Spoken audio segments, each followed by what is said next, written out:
అనవసరంగా చాక్లెట్ తిన్నాను. ఏమై ఉంటుంది అనుకున్నా? గులాబ్ జామ్. అది కాకపోతే అదే కరెక్ట్గా చెప్పాలి. గులాబ్ జామ్ 200% షూర్.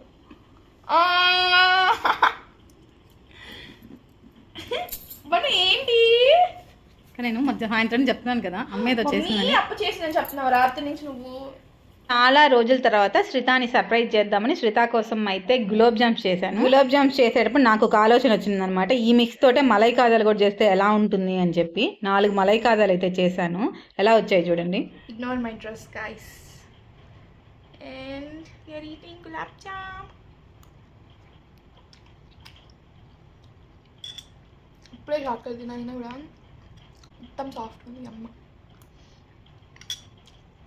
గులాబ్ జామ్లు ఎంత సాఫ్ట్గా వచ్చాయో నేను మలై కాజాలా చేయాలనుకున్నాయి చూడండి, అవి మలై బోండాల్లో వచ్చాయన్నమాట. ఇవి కూడా చాలా చాలా సాఫ్ట్గా ఉన్నాయి. ఇంకా నిజం చెప్పాలంటే గులాబ్ జామ్ కంటే ఇవే చాలా సాఫ్ట్గా ఉన్నాయి. టేస్ట్ కూడా అదిరిపోయింది.